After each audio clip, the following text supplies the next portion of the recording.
can also relate a lot of the court athletes, field athletes, to the industrial athlete, correct? Correct. Yeah, and I think, you know, if you strip away the uniforms, the ball, the tool, whatever it is, the equipment, you know, some of these, whether you're an industrial athlete or a sport athlete, you know, some sport athletes go from, for example, football, the defense might be on the bench for 6 to 10 minutes, and then they have to get up and they have to perform at a high level. If you're a firefighter, you might be sleeping and you get a call and you have to get up and perform at a high level. If you're a police officer, you might be riding around and all of a sudden you get a call and you have to get out of that car and chase someone down, you know. So, you know, that and in a sport, you might be walking around part of the field and all of a sudden the ball comes your way and boom, you got to take off. And so there are a lot of correlations, I think, between this industrial athlete, this tactical athlete, and this sport athlete that translate. So, you know, for me, it's why aren't some of these and other types of athletes, as we're calling them, do they not have some of the same training techniques, some of the same training tactics as some of these sport athletes?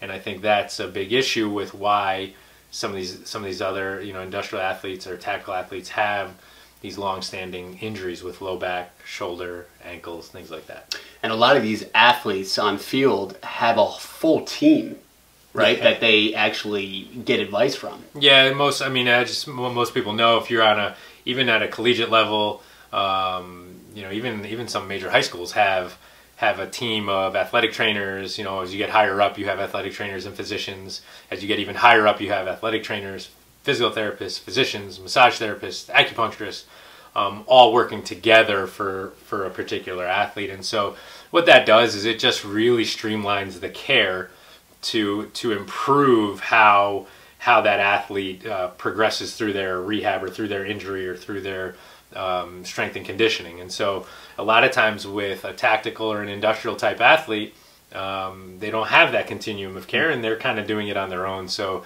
they get some advice from one clinician, they get advice from another clinician. Now they have to decide, you know, which route to go, what exercises should you be doing, shouldn't you be doing. And so sometimes their continuum of care isn't as streamlined as it could be, which might delay some of the healing process for them. So very interesting, and I think that's a whole nother topic to talk about for sure. I mean, we could talk for hours on that.